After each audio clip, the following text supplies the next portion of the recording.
जिथे स्त्री सुरक्षित नाही तिथं समाज प्रगत कसा होईल?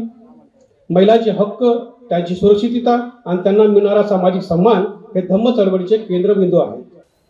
या देशाला सुंदर राष्ट्र घडवण्याकरता डॉक्टर बाबासाहेब आंबेडकरांनी जे स्वप्न पाहिलं त्या स्वप्नाला प्रत्यक्षात उतरवण्याकरता या देशातील शोषित, गोर, गरीब, रंजऱ्या, गांगल्या माणसांच्या मुक्तीचा विचार, त्याला या देशामध्ये समान संधी, समान दर्जा देण्याकरता असणारी जी लढाई आहे, ती लढाई आज जी आहे ती थोडी अशी कमकुवत झालेली आपल्याला दिसते. की जोपर्यंत या देशामध्ये न्याय, समता, स्वातंत्र्य हे मूल्य प्रस्थापित होणार नाही तोपर्यंत जे आहे आम्ही संघर्ष करत राहू. डॉक्टर बाबासाहेब आंबेडकर जे आहे त्यांच्याशिवाय दुसरा कुठलाही विचार जो आहे आज या देशातल्या धर्मांध व्यवस्थेला, आज या देशातल्या सनातनी व्यवस्थेला, आज या देशातल्या विषमतावादी व्यवस्थेच्या विरोधामध्ये लढण्यासाठी सक्षम असताना मला तरी किमान दिसत नाही. समता, स्वातंत्र्य, बंधुता आणि न्याय ही मी बुद्धाच्या धम्मातून घेतलेली आहेत. ज्या ज्या व्यक्तीचं माणूस म्हणून अस्तित्व शून्य त्या कालखंडामध्ये होतं ते सगळे लोक बहुजन समाज म्हणून ओळखले जात होते. बहुजन समाजाने आजपर्यंत भारतीय संविधानाला समजून घेण्यामध्ये, आजच्या दिवसाच्या निमित्ताने मी सांगतोय की हे समजून घेण्यामध्ये अजूनही चूक केलेली आहे. हे सगळ्यात मोठं आपल्या या बहुजन समाजापुढीलचं आव्हान आहे. बुद्धांच्या विचाराला राजकीय स्वरूप देण्याचं काम बाबासाहेब डॉक्टर भीमराव आंबेडकरांनी केलं.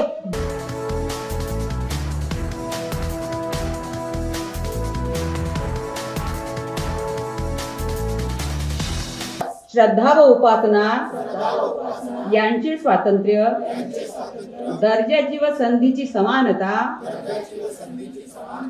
निश्चितपणे प्राप्त करून देण्याचा आणि त्या सर्वांमध्ये व्यक्तीची प्रतिष्ठा व राष्ट्राची एकता आणि एकात्मता यांचे आश्वासन देणारी बंधुता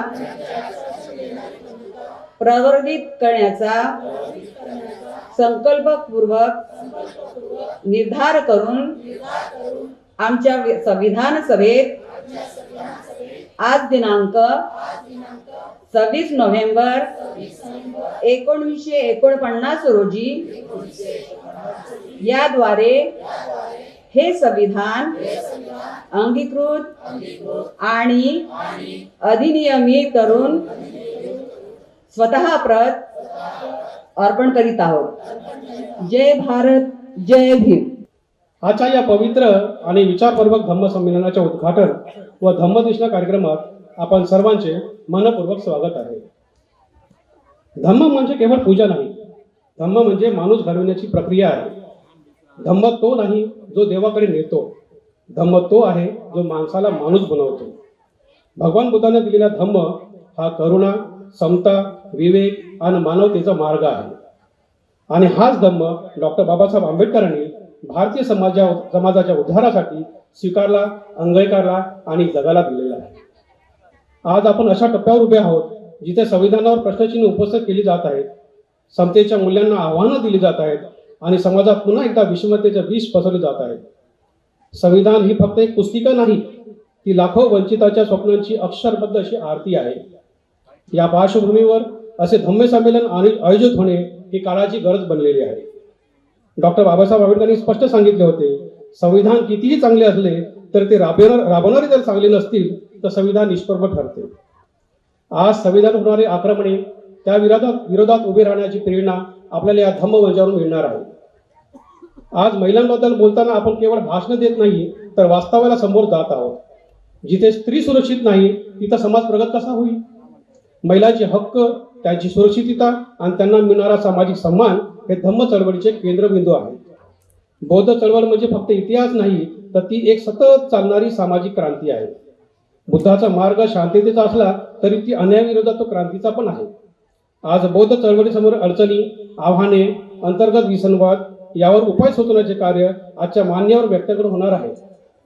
आजच्या कार्यक्रमात मातोश्री रमाई यांच्या जीवनावर आधारित एकांकिका मी रमाई बोलते हे सुद्धा सादर होणार आहे. इतिहास पुस्तकात जिवंत नसतो, तर रंगमंचावर आला की जिवंत होतो. या नाटकातून त्याग, संघर्ष आणि प्रेरणा आपल्या मनात खोलवर रुजणार आहेत.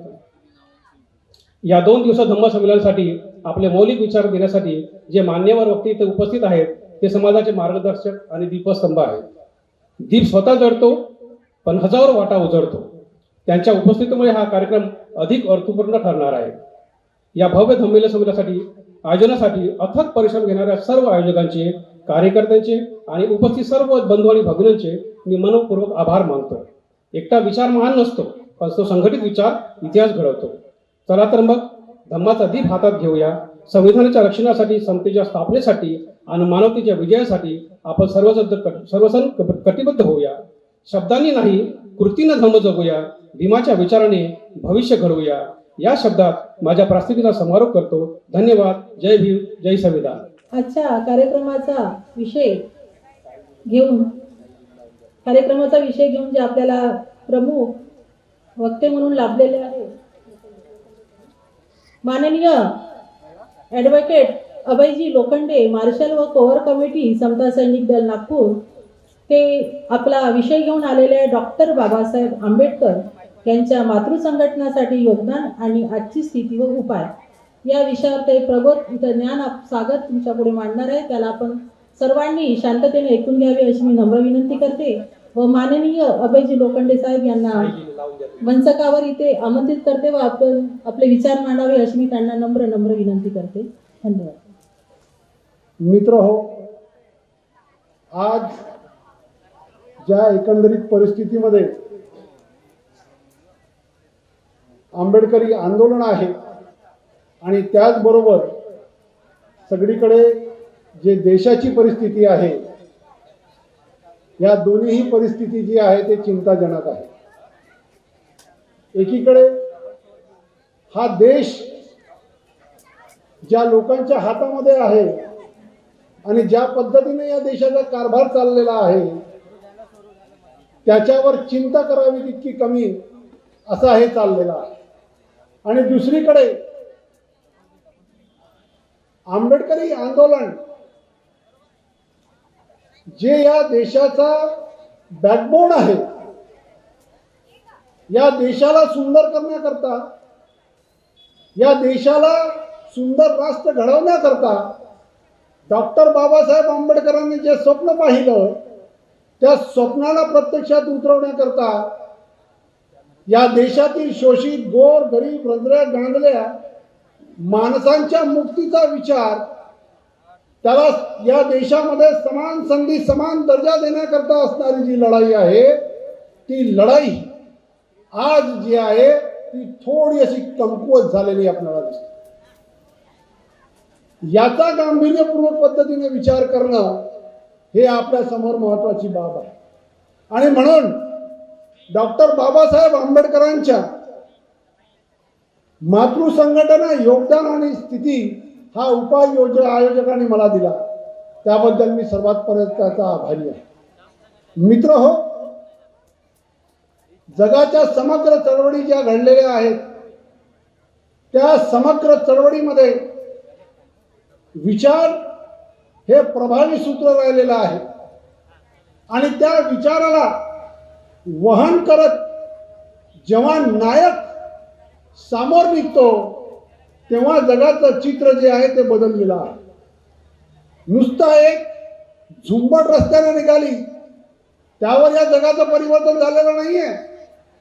जे लोक निघालेले आहेत, आपल्याला आठवत असेल डॉक्टर बाबासाहेब आंबेडकर 1931ला म्हणजे महाड क्रांतीच्या याच्यावर जेव्हा भाषण देतात तर तेव्हा डॉक्टर बाबासाहेब आंबेडकर जे आहे त्या महाड क्रांतीच्या याच्या संग्रामाची जी लढाई आहे त्या लढाईची तुलना करत असताना म्हणतात डॉक्टर बाबासाहेब आंबेडकर की आज ही लढाई त्या फ्रेंच राज्यक्रांतीमध्ये जो फ्रेंचचा सर्वेसारा आहे राजा, त्याच्याकडे काही लोक गेली होती, ती लोक त्याला आपल्या देशामध्ये न्याय, सत्ता, समता, स्वातंत्र्य ही जे तत्व आहेत त्याप्रमाणे मागणी करत होती आणि त्या राजाने त्याला कापून काढलं. त्याच्यापैकी काही लोक मरण पावले, पण त्याच्यातली काही माणसं जी आहे ती चालत चालत चालत जी आहे त्या टेनिस कोर्टाच्या ग्राउंडवर पोहोचली होती. त्या टेनिस कोर्टाच्या ग्राउंडवर गेल्याच्या नंतर त्यांनी शपथ घेतली की जोपर्यंत या देशामध्ये न्याय, समता, स्वातंत्र्य हे मूल्य प्रस्थापित होणार नाही तोपर्यंत जे आहे आम्ही संघर्ष करत राहू. आणि ती माणसं त्या टेनिस कोर्टाच्या घेतलेल्या शपथीच्या आधारावर पुढे एक राज्यक्रांती करतात आणि फ्रेंच रिव्होल्यूशन तिथे घडते, फ्रेंच राज्यक्रांती घडते. मित्र हो, त्याची तुलना करतात. म्हणून माझं म्हणणं जे आहे की या जगामध्ये विचार जोपर्यंत प्रभावी राहणार नाही, विचाराला नायक जोपर्यंत प्रभावी मिळणार नाही तोपर्यंत क्रांतीचं हे जे चक्र आहे ते चक्र गतिमान होत नसते. आज शोषितांच्या संदर्भामध्ये संपूर्ण जगामध्ये अनेक लढाया लढल्या गेल्या, शोषितांच्या संदर्भामध्ये अनेक लढाया लढल्या गेल्या, पण भारतीय शोषितांची लढाई जी आहे हे जगाच्या तुलनेने अतिशय वेगळी आहे. आजच्या परिस्थितीमध्ये जे वातावरण या देशामध्ये उभं राहिलेलं आहे त्या परिस्थितीमध्ये आपण असं पाहतो की मार्क्स या व्यवस्थेला उद्ध्वस्त करण्याच्या संदर्भामध्ये मार्क्सचे जे धोरण आहे ते मार्क्सचं धोरण अपयशी आहे. कारण मार्क्सनी ज्या तत्वावर आपलं भांडवलशाही मूल्यावर या देशाची आपल्या संघर्षाची निर्मिती केलेली आहे आणि ते आर्थिक तत्वावर त्याचं मांडणी आहे, ती मांडणी जी आहे त्याच्याही पेक्षा भारतीय समाज व्यवस्था जी आहे अतिशय घातक आहे. आर्थिक तर आर्थिक, पण सामाजिक समतेची लढाई जी आहे मार्क्सच्या तत्वज्ञानामध्ये आपल्याला दिसत नाही, कारण मार्क्सच्या समोर जी आहे ती लढाई नाही. म्हणून जे आज याच्यानी जिथे आज स्वतःला गांधी जे आहेत ते आज या व्यवस्थेच्या समोर जे आहे ते आपल्याला बोवणे दिसत आहेत. कारण गांधीच्या लढाईमध्ये जे आहे ते गांधी या चतुर्व्यवस्थेचा सरेंडर आहे. म्हणून डॉक्टर बाबासाहेब आंबेडकर जे आहे आज या व्यवस्थेच्या विरोधामध्ये लढण्याकरता प्रासंगिक आहे. प्रासंगिक नव्हे तर डॉक्टर बाबासाहेब आंबेडकर जे आहे त्यांच्याशिवाय दुसरा कुठलाही विचार जो आहे आज या देशातल्या धर्मांध व्यवस्थेला, आज या देशातल्या सनातनी व्यवस्थेला, आज या देशातल्या विषमतावादी व्यवस्थेच्या विरोधामध्ये लढण्यासाठी सक्षम असताना मला तरी किमान दिसत नाही. म्हणून विचार आणि त्या विचाराला ग्रहण करून जेव्हा आपण सामोर जात असतो तेव्हा तो विचार जो आहे तो कृतीमध्ये, कृतीशीलतेमध्ये उतरत असतो. मित्र हो, लढाया आहेत. आज विषमतेच्या विरोधामध्ये जगातल्या लढाया काही कमी नाही आहे. जर तुम्हाला एक साधं उदाहरण द्यायचं झालं तर मला असं वाटतंय की आपण अमेरिकेमधली ती जी बाई आहे जे निग्रो आंदोलनाचं प्रतीक बनली होती तिला जरा थोडंसं आठवलं पाहिजे. किंवा आंबेडकरी आंदोलनाने अमेरिकेच्या त्या निग्रो आंदोलनाच्या संदर्भामध्ये जे आहे थोडा एक दृष्टिक्षेपता पाहायला पाहिजे. रोजा पार्कर नावाची जी बाई आहे, ज्या रोजा पार्कर नावाच्या बाईला अमेरिकेमध्ये 1955ला जेव्हा त्या सीटवर मॉन्टेगोमेरी ज्या बसमध्ये तिला जेव्हा उतरवण्यात आलं की तू निग्रो आहेस, तू इथे बसू शकत नाही, तिला त्याच्यातून उतरवण्यात आलं.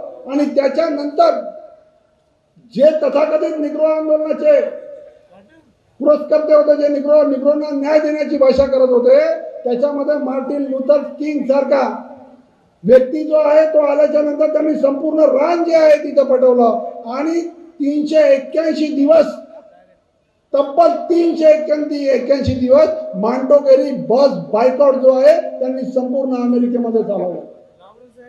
आणि त्या याच्यातून मार्टिन लुथर किंग जो आहे तो जन्माला आला.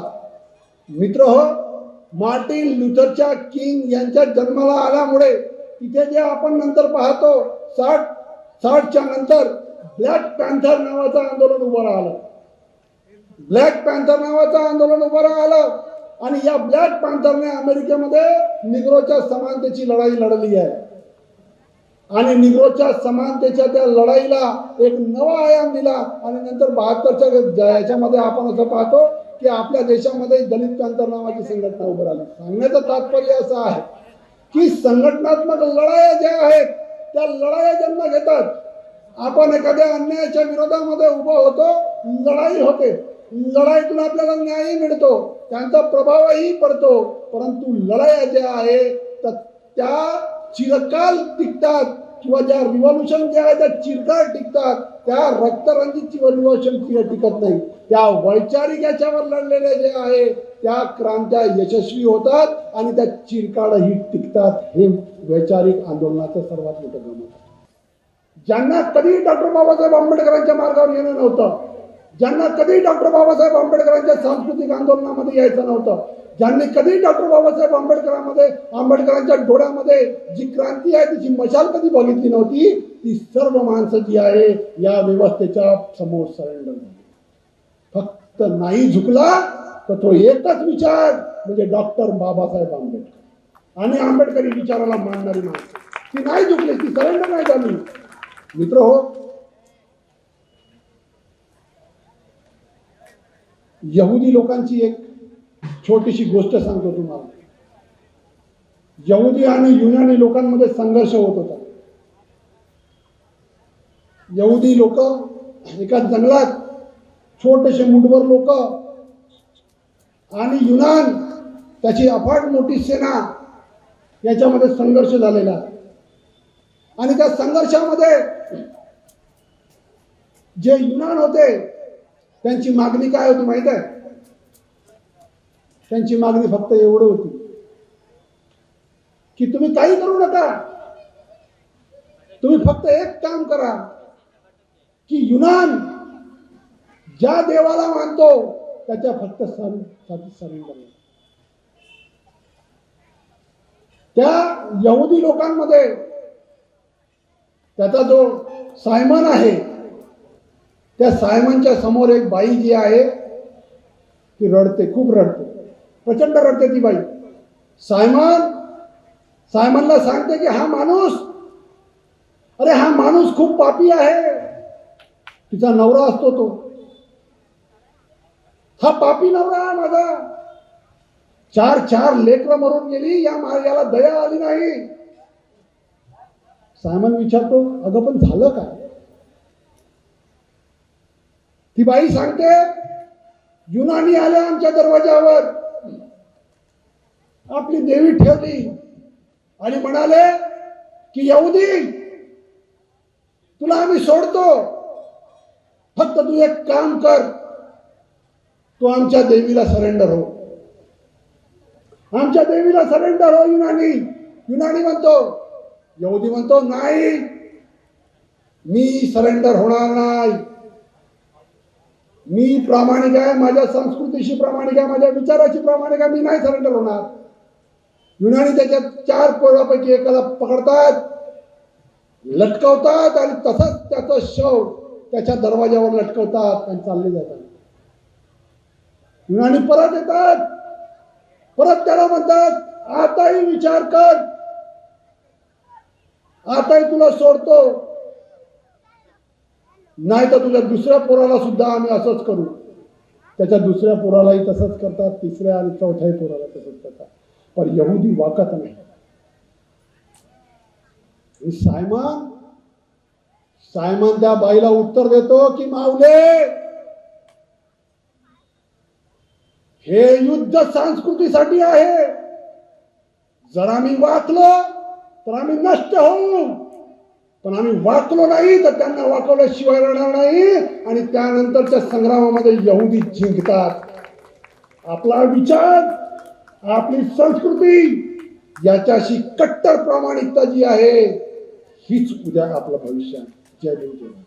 माननीय प्राध्यापक डॉक्टर प्रमोदजी नारायणे बहुजन चळवळीच्या समोरील आव्हाने उपाय या विषयावर आम्हाला इथे सविस्तर प्रबोधन करावे व आपले विचार मंच या मंचकावर मांडावे अशी मी त्यांना नम्र विनंती बुद्ध सर्कल समिती व बौद्ध संस्थातर्फे करत आहे अशी मी त्यांना विनंती करते. नारायणे साहेब. भगिनींनो आणि बंधूंनो, खरं म्हणजे या दिवसाच्या निमित्ताने सगळ्यात मोठं बहुजन समाजातलं आव्हान आणि त्याच्यानंतरचे वेगवेगळे आव्हानं हे कुठल्या प्रकारचे आहेत त्याच्यावरती आपण या ठिकाणी संवाद करूया. खरं म्हणजे आपल्याला सगळ्यांना माहिती आहे की डॉक्टर बाबासाहेब आंबेडकरांनी एकूणच हे संविधान जे लिहिलेलं आहे ते देशासाठी लिहिलेलं आहे.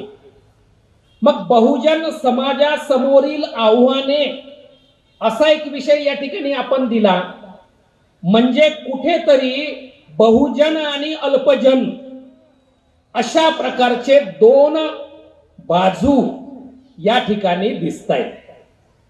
आता बहुजन समाज जेव्हा तुम्ही म्हणता त्यावेळेस आपण ज्योतिराव फुलेंनी जे 3 शब्द आपल्या प्रत्येक नियमांमध्ये आणि पुस्तकांमध्ये सांगितलेले आहेत ते आपण 3 शब्द बहुजन शब्दासाठी लक्षामध्ये घेणं अत्यंत आवश्यक आहे. काय म्हणाले? प्रत्येक नियम असो की कुठल्या गुलामगिरीमध्ये असो की इकडे तुमच्या सार्वजनिक सत्य धर्माच्या पुस्तकामध्ये असो, ज्योतिराव फुलेंनी शूद्रादी शूद्र आणि स्त्री हा शब्द प्रयोग प्रत्येक ठिकाणी केलेला आहे. मी मुद्दामून बहुजन समाजाच्या संदर्भातला उल्लेख करत असताना ज्योतिराव फुलेंचा या ठिकाणी उल्लेख करतोय. शूद्रादी शूद्र स्त्री असा शब्द प्रयोग त्या ठिकाणी जेव्हा वापरला जातो तेव्हा आपल्याला वेदांमधल्या पुरुष सूक्तांकडे जावं लागतं. वेदांच्या पुरुष सूक्तांमध्ये काय दिलेलं आहे हे तुम्हाला सगळ्यांना माहिती आहे. आणि कशा कशा पद्धतीनं कोण कोण कोणत्या ठिकाणावरून जन्माला आलेला आहे ते सुद्धा त्या पुरुष सूक्तांमध्ये सांगितलेलं आहे. एवढंच नाही तर कोणाचे नाव कशा प्रकारची असली पाहिजे, कोणाची आदरवाचक असली पाहिजे, कोणाची बलवाचक असली पाहिजे, कोणाची धनवाचक असली पाहिजे आणि कोणाची हीनवाचक नावं असली पाहिजे. हे सुद्धा मनुस्मृतीपासून तर वेदांपर्यंत तिकडे सांगितलेलं आहे.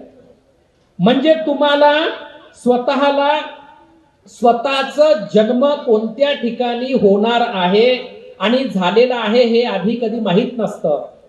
आणि तुम्ही ज्या घरामध्ये जन्माला आले असाल त्या घरामधून तुम्ही आपल्या स्वतःचं जे काही अस्तित्व आहे ते घेऊन येता. माणूस म्हणून तुमचं अस्तित्व शून्य. ज्या ज्या व्यक्तीचं माणूस म्हणून अस्तित्व शून्य त्या कालखंडामध्ये होतं ते सगळे लोक बहुजन समाज म्हणून ओळखले जात होते. डॉक्टर बाबासाहेब आंबेडकरांच्या मते बहुजन समाज कोणता?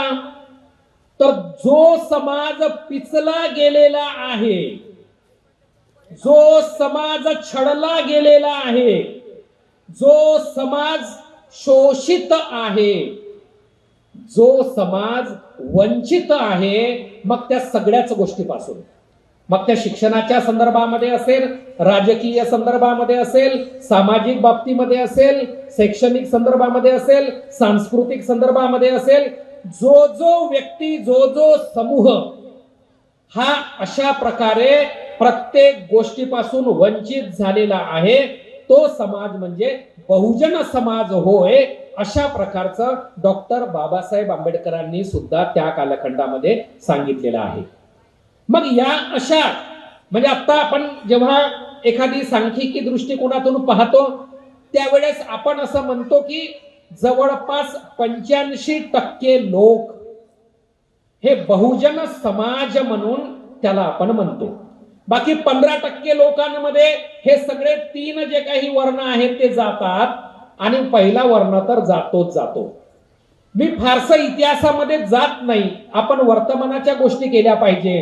पण तरी सुद्धा डॉक्टर बाबासाहेब आंबेडकरांनी काउंटर अँड काउंटर रिव्होल्युशन असेल किंवा रिव्होल्युशन अँड काउंटर रिव्होल्युशन असेल किंवा बाकी इतर ग्रंथांमध्ये अस्पृश्यपूर्वी कोण होते, या शूद्रपूर्वी कोण होते, अशा ग्रंथांमध्ये ज्या पद्धतीने मानववंश शास्त्राची मांडणी केलेली आहे ते मानववंश शास्त्र सुद्धा आपल्याला या बहुजन समाजाच्या आव्हानाच्या दृष्टिकोनातून विचार करीत असताना आठवणं अत्यंत आवश्यक आहे. म्हणून मी ते संदर्भ मुद्दामून दिले. पण आजच्या घडीला सगळ्यांना माहिती आहे बहुजन समाज हा 85% कशा पद्धतीनं आहे आणि या बहुजन समाजाच्या समोरचे आव्हानं कोणती आहेत त्या दुसऱ्या भागाला मी या ठिकाणी सुरुवात करतो आणि उपाय. बंधूंनो आणि भगिनींनो, खरं म्हणजे सुरुवातीलाच आजच्या दिवसाच्या निमित्तानं सर्वात मोठं एक आव्हान, चॅलेंज बहुजन समाजाने आजपर्यंत भारतीय संविधानाला समजून घेण्यामध्ये, आजच्या दिवसाच्या निमित्ताने मी सांगतोय की हे समजून घेण्यामध्ये अजूनही चूक केलेली आहे. हे सगळ्यात मोठं आपल्या या बहुजन समाजापुढीलचं आव्हान आहे. मी 85% लोकांच्या संदर्भामध्ये या ठिकाणी बोलतोय. हे चॅलेंज का निर्माण झालं, हे आव्हान का निर्माण झालं, त्याचं कारण असं आहे की बहुजन समाजातले हे सगळे लोक भारतीय संविधानाला काय समजून बसले.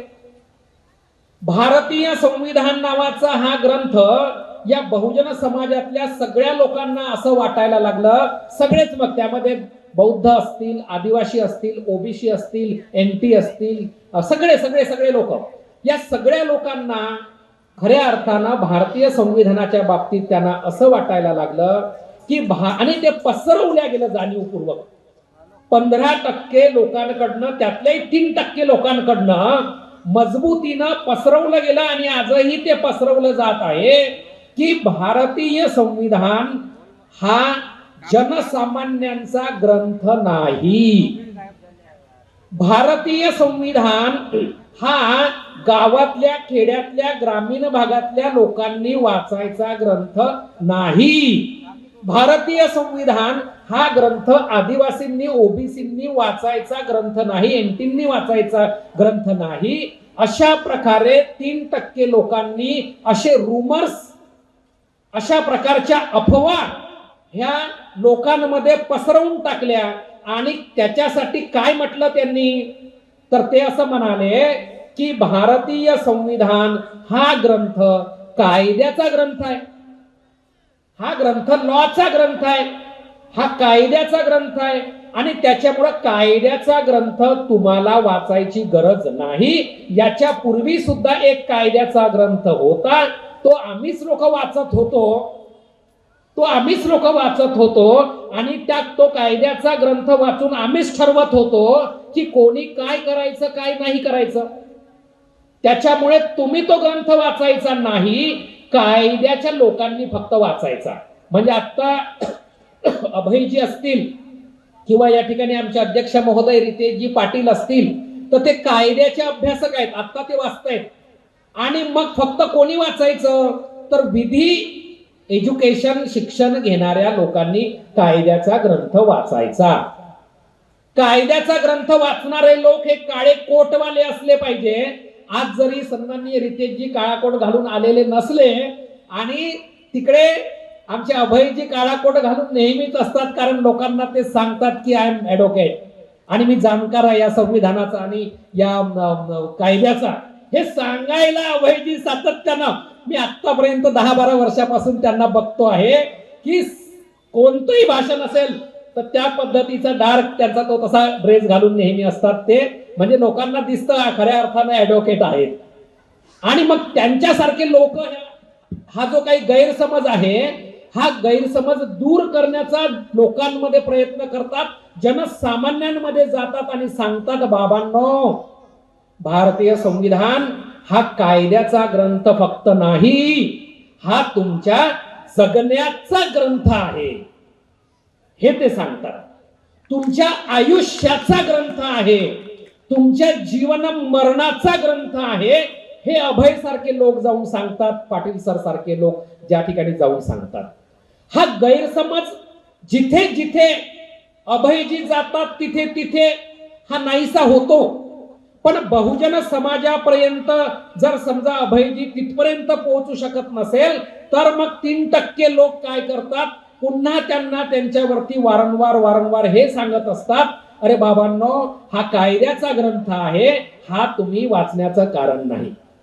हे सांगत असताना पुन्हा ते काय सांगतात की भारतीय संविधान हा क्लिष्ट, कठीण ग्रंथ आहे, तुमच्या लायकीचा नाही, तुम्ही वाचू शकत नाही, तुम्ही त्याला समजून घेऊ शकत नाही. अशा पद्धतीनं ते लोकांना पटवून सांगतात, हा ग्रंथ डिफिकल्ट आहे, हार्ड नाही, डिफिकल्ट आहे, हा ग्रंथ क्लिष्ट आहे, हा ग्रंथ कठीण आहे, असं ते सांगतात, म्हणून तुमच्यासाठी हा ग्रंथ नाही. म्हणजे हे जे आव्हान उभं झालेलं आहे की भारतीय संविधानाच्या संदर्भामधला जो काही तुमच्यामध्ये अपप्रचार या बहुजन समाजामध्ये केला जातो आणि या बहुजन समाजामध्ये अशा पद्धतीने ही गोष्ट पसरवली जाते, त्याच्या संदर्भामध्ये हा सुद्धा एक गैरसमज पसरवून आपल्या सगळ्या समाजामध्ये हे चॅलेंज निर्माण होतं की आता आम्ही काय करायचं. आणि म्हणून अशा पद्धतीचे हे गैरसमज, दुसरा पुन्हा गैरसमज निर्माण केला जातो की राज्यशास्त्राचा ग्रंथ आहे आणि त्याच्यामुळे फक्त राज्यशास्त्राच्या लोकांनी हा वाचला पाहिजे, हा सुद्धा गैरसमज या संदर्भामध्ये निर्माण करून संविधानाच्या संदर्भातल्या, संविधानाच्या ज्या काही अनुच्छेदांच्या संदर्भातलं एक आव्हान आपल्या पुढे निर्माण केलं जातं. कारण आपण ते वाचत नाही, समजून घेत नाही, भारतीय संविधान आपण समजून घेत नाही आणि मग संविधान हेच आपल्यासाठी आव्हान ठरतं, अशा प्रकारचं सुद्धा होताना दिसतंय. आपण या निमित्ताने खरं म्हणजे खूप वेगवेगळ्या प्रकारची आव्हानं असली तरी सुद्धा या ठिकाणी आपण या निमित्ताने आपण विचार विमर्श करतो आणि अशा पद्धतीने हे विचार, म्हणजे आम्ही, माझ्यासारखा सुद्धा एखादा व्यक्ती विचार करतो आणि पुन्हा काही वेगळ्या पद्धतीने आपल्याला करता येईल का त्याचा विचार त्याच्यामध्ये सुरू होत असतो. आणि या निमित्ताने खरं म्हणजे आपण सगळ्यांनी मला बोलावलं, माझं ऐकून घेतलं आणि आत्ता अवघ्या 4-5 मिनिटामध्ये मी संपवणारच होतो ताई, पण तरी सुद्धा मी आत्ता आटोपत घेतो या ठिकाणी. नाही म्हणजे येऊ देत नाही मी शक्यतोवर. पहिल्यांदा मला वाटते 100-125 व्याख्यानं झाली असतील, पण एकदाही आली नाही, पण ठीक आहे आली. पण त्याबद्दलही मी या ठिकाणी आपल्या सर्वांचं, आयोजकांचं या ठिकाणी आभार मानतो. आणि हा जो काही सगळा कार्यक्रम आहे तुमचा, हा व्यवस्थित दुसऱ्या उद्याला सुद्धा पार पडावा अशा प्रकारचं तुम्हाला सदिच्छा देतो आणि नव्या व्यवस्थेच्या दिशेनं आपण जाऊया अशा प्रकारची सदिच्छा देतो आणि थांबतो. धन्यवाद. जय भीम, जय प्रबुद्ध भारत. धन्यवाद. नारायणे साहेब, आपल्या विचारातून आमच्या मंचकावर बहुजनावर चळवळीचं जे आपण महत्त्व सांगितलेले आहे व त्याच्यामध्ये आम्हाला महात्मा ज्योतिबा फुले यांची जी आठवण करून दिली व त्यांच्या क्रांतिकारी अभ्यासाची जी आठवण करून दिली, स्त्री मुक्तीवर जे आपण बोलले, तसेच या तांत्रिकवर सुद्धा आपण जो उजाळा टाकलेला आहे त्याबद्दल आम्ही सर्व आपले आभार मानते. खूप छान विचार आपण या मंचकावर सादर केलेले आहे.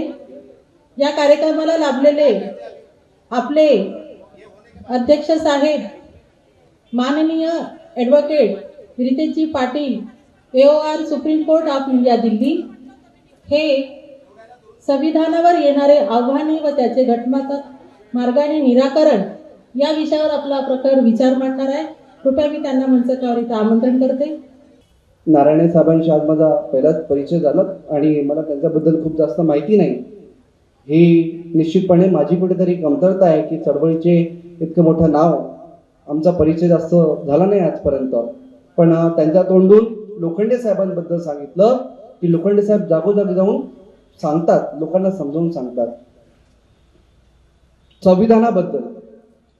याच्याबद्दल एक छोटीशी गोष्ट आहे, या प्रसंगी मी तुम्हाला सांगतो. आमचे कविवर्य युवराज भांगे सर, ते चळवळीचे चांगले कार्यकर्ता होते. मागच्या वर्षी ते आमच्यामधून निघून गेले हार्ट अटॅकमुळे. ते खूप छान चळवळीचे गाणं लिहायचे आणि मी त्यांच्यापासून खूप काही शिकलो. ते एक गोष्ट सांगायचे, ते मी आजच्या प्रसंगी तुम्हाला सांगतो. काय होतं, एकदा एक व्यक्ती असाच रस्त्याने जात असतो. तो असतो ब्राह्मण पंडित. कोण असतो तो? ब्राह्मण पंडित. आणि जात असताना आपल्याला माहिती आहे की चिमण्या वगैरे ते सगळं विजेच्या ताऱ्यावर बसल्या असतात. तर चिमणी तर चिवचिव चिवचिव करते. आपल्या सगळ्यांना माहिती, आपण ऐकतो चिवचिव चिवचिव करते. तो ब्राह्मण पंडित तिथून जातो आणि जाता जाता मग तो ऐकतो, अरे हे चिमणी काय म्हणत आहे? राम सिया दशरथ, राम सिया दशरथ, राम सिया दशरथ. बाप रे, हे चिमणी माझ्या देवाचं नाव घेते. जेव्हा तो चमत्कार दाखवू शकत नाही तरी एवढा गर्वाने सांगतो, अब तो सच में हो गया. उसके कानों ने सुना. क्या सुना? चिड़िया कह रही है राम सिया दशरथ, राम सिया दशरथ, राम सिया दशरथ. आता एवढं ऐकल्यावर तू गप्प कसं बसन? तो पाहून आले की आता पहिले कोणाला सांगू, कोणाला सांगू, कोणाला सांगू, कोणाला सांगू. तिथे जवळच एक मस्जिद होती. मस्जिदीमध्ये निघाला मौलवी. तिथनं जातो, अरे मौलवी साहब इधर आइए, इधर आइए. अरे बोले क्या हुआ पंडित जी, बोलिए. अरे साहब ये देखिए, ये चिड़िया हमारे भगवान का नाम ले रही है. ये कह रही है राम सिया दशरथ, राम सिया दशरथ, राम सिया दशरथ. मौलवी जी म्हणते अरे चिड़िया इनकी भगवान का नाम ले रही है, ऐसे कैसे? रुको मैं भी सुनता हूं. थोडा वेळ थांबतो, परत चिमणी चिवचू चिवचू करते. मौलवी ऐकतो. अरे बोलता पंडित जी आप पागल हो गए हो. वो चिड़िया ये नहीं कह रही है राम सिया दशरथ, राम सिया दशरथ, राम सिया दशरथ. वो तो ये कह रही है अल्लाह मियां हजरत, अल्लाह मियां हजरत, अल्लाह मियां हजरत. झाला वाद सुरू. बुद्धांचा संघर्ष लक्षात ठेवा. विनोदाचा भाग वेगळा पण तत्व डोक्यात ठेवा. बुद्धांचा संघर्ष, सत्याचा संघर्ष. आता सत्य काय याच्यासाठी भांडण सुरू झालं. राम सिया दशरथ, अल्लाह मियां हजरत. आता दोघांचं भांडण सुलवायला, त्यांचं सॉल्व्ह करायला तिसरा व्यक्ती तर पाहिजे. दोघांचा वाद सुरू झाला. दोघं म्हणाले ठीक है, अब तीसरे को आने देते हैं. उससे पूछते ये क्या कह रही है. वाट पाहतात. जवळपास 5-10 मिनिटांनी तिथे एक अखाडा असतो. अखाडा तिथे कसरत करतात. कोणते पहलवान. तो पहलवान येतो. बोला पहलवान जी इधर आइए. बोले हाँ बोलिए. पंडित म्हणतो देखिए पहलवान जी, ये चिड़िया जो है ना ये मेरे भगवान का नाम ले रही है, राम सिया दशरथ, राम सिया दशरथ, राम सिया दशरथ. और ये मौलवी जी कह रही है अल्लाह मियां हजरत. बोले ठीक है मुझे सुनने दो, मैं सुन के बताता हूं कि वो क्या कह रही है. ऐकतो. मग ऐकल्यावर तो म्हणतो पंडित जी और मौलवी जी आप दोनों पागल हो गए हो. ये चिड़िया ना तो कह रही है राम सिया दशरथ, राम सिया दशरथ, राम सिया दशरथ, ना ही कह रही है अल्लाह मियां हजरत, अल्लाह मियां हजरत, अल्लाह मियां हजरत. अरे ये तो कह रही है दंड बैठक कसरत, दंड बैठक कसरत, दंड बैठक कसरत. आता हा दोघांचा झगडा तिघांवर गेला. तिघांवर गेला. आता तिघ जण विचार करतात चौथा. त्यांना पाहिजे चौथा. सोल्युशन कडे नाही जाऊ. चल चौथा आला. चौथा आला भाजीवाला. चौथा आला भाजीवाला. त्यालाही सांगितली गोष्ट राम सिया दशरथ, अल्लाह मियां हजरत, दंड बैठक कसरत. तो भाजीवाला काय म्हणतो ऐकल्यावर, अरे आप तीनों पागल हो गए हो, तीनों पागल हो गए हो. वो तो ना कह रही है राम सिया दशरथ, ना ही कह रही है अल्लाह मियां हजरत, और ना ही कह रही है दंड बैठक कसरत. तो वो क्या कह रही है हड़द लहसुन अदरक, हड़द लहसुन अदरक, हड़द लहसुन अदरक. साथियों ये 3 का झगड़ा अभी 4 पे चला गया. अब 5वां मत बुलाइए, मैं तो मेरा समय खत्म हो जाएगा और बहुत महत्वपूर्ण बातें और भी बतानी है. आता चौघांचा झगडा सॉल्व करायचा आहे. आणि अशा प्रसंगी एक बुद्धाचा अनुयायी येतो. कोण येतो? बुद्धाचा अनुयायी. बुद्धाचा अनुयायी येतो. बाबासाहेब बोलले होते एक तर संविधान निवडा नाही तर धर्म निवडा. आणि हा जो वाद होता तो वाद होता घटना वर्सेस धर्माचा. तो वाद मिटवायसाठी काय उपाय आहे? दोन पैकी काय संपवलं पाहिजे तुम्ही सांगा. घटना संपवल्याने वाद नाही मिटेल. वाद मिटवायचा होता तर वो चिड़िया जड़ थी. वो चिड़िया जो है ना वो जड़ थी मुसीबत की. तर तो बुद्धाचा अनुयायी येतो. बुद्धाच्या अनुयायीला सर्व गोष्टी सांगितल्या जातात. पूर्ण डिस्प्यूट सांगितला जातो. तो तर्क लावतो. तो बुद्धाचे तत्व अप्लाय करतो आणि प्रॉब्लेमला समजतो कि ये जो चिड़िया है ना यही प्रॉब्लेम है. तर तो एक दगड घेतो आणि त्या चिमणीच्या बाजूला फेकून मारतो. काय होणार आहे? चिड़िया उड़ गई, प्रॉब्लम सॉल्व. चिड़िया उड़ गई, झगडा खत्म. हेच काम बाबासाहेब डॉक्टर भीमराव आंबेडकरांनी संविधानाच्या माध्यमातून केलं आहे. पण डोक्यात ठेवा, फक्त संविधान लिहून काम होणार नाही. बाबासाहेब बोलले होते की एखादे संविधान कितीही चांगलं असो त्याला अंमलात आणणारे लोक जर वाईट असतील तर हे संविधान निश्चितपणे वाईट ठरेल.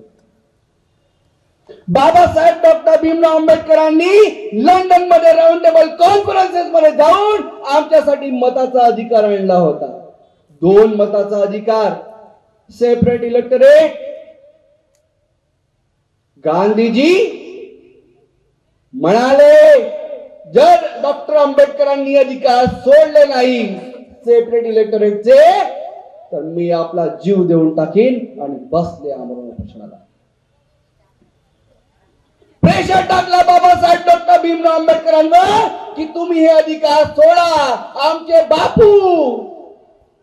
बापू जर त्यांना काही झालं तर तुम्ही आणि तुमचा परिवार म्हणजे समाज त्या अधिकाराचा उपयोग करायला जिवंत राहणार नाही. बाबासाहेब म्हणाले की मला समोरच्या विजेच्या खांबावर लटकवून फाशी दिली तरी चालेल, माझ्या समाजाचे अधिकार मी सोडणार नाही. त्या मताच्या अधिकारासाठी बाबासाहेबांनी आपला जीव देणं पसंत केलं. त्याच मताच्या अधिकाराच्या विरोधात या देशामध्ये गांधी आपला जीव द्यायला उपोषणाला बसला. त्या मताची किंमत आज आपण किती आहे? त्या मताची किंमत ती फक्त मताची किंमत नाही. मी सुरुवातीला सांगितलं बुद्धांच्या विचाराला राजकीय स्वरूप देण्याचं काम बाबासाहेब डॉक्टर भीमराव आंबेडकरांनी केलं. ज्या समाजाला या देशामध्ये हजारो वर्षापासून गुलाम बनवून ठेवलं त्या गुलामीच्या बेअसर कोणी तोड असेल तो फक्त आणि फक्त बुद्धांचा विचार. आणि तो विचार पुढे वाढवण्यासाठी आमच्या जवळ एक संधी आहे. काय संधी आहे? की आम्ही या संविधानाला अंमलात आणावं. आणि त्यासाठी बाबासाहेबांनी संघर्ष केला. त्याच बाबासाहेबांनी मताचा अधिकार दिला.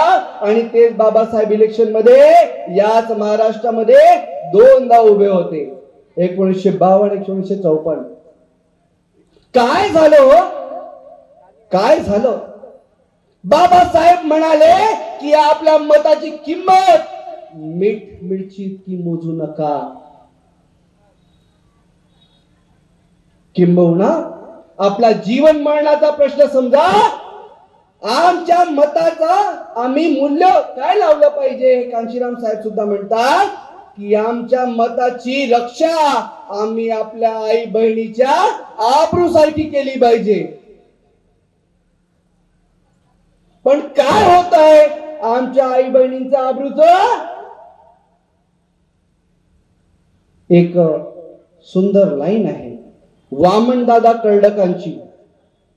ते म्हणतात पाहिले ना जे कधी आज आम्ही पाहतो जात असता माऊलीची लाज आम्ही पाहतो.